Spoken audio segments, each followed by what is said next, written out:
It's certainly a big piece of logistics. We start here at 2 o'clock in the morning, I think it is, and the rehearsals just started at 2:30. So we have installed a very significant lighting system, laser systems. I think there's over 2,000 indoor fireworks have been installed. So there's a lot of people working behind the scenes to make it happen. And then, of course, the magic to the audience is, fingers crossed, it happens seamlessly every time.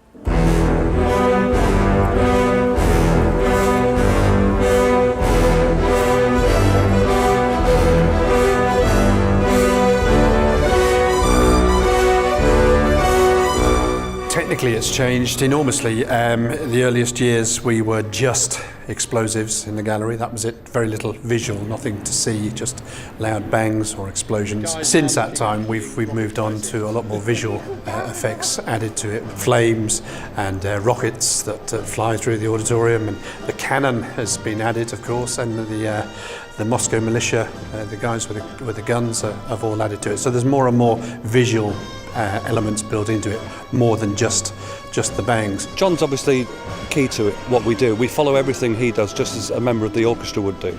So nothing we do is played back automatically, it's all played back live on the night. And I call the cues in time with the music. Because things change, the action changes sometimes with the dancers, so it's good to be able to call it as a live act. And we're literally part of the orchestra, except we're operating the lights as an instrument as opposed to a conventional instrument. Anything that creates light we have to cope with, so we've got the pyrotechnics, we've got the lasers, and we enjoy working with our colleagues on those elements.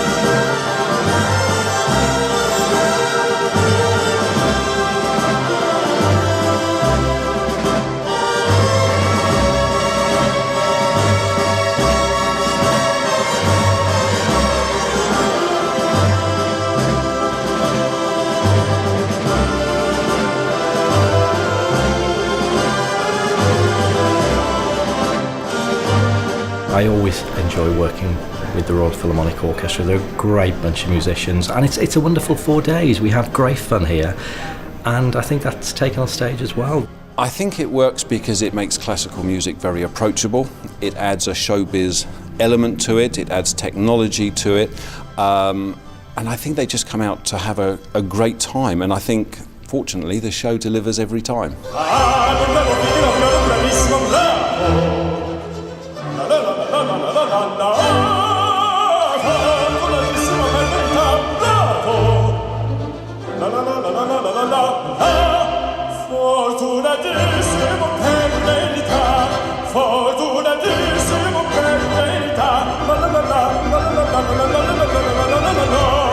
I mean, the music says so much, and I think what's fantastic about these particular concerts is the music has always remained at the heart of them.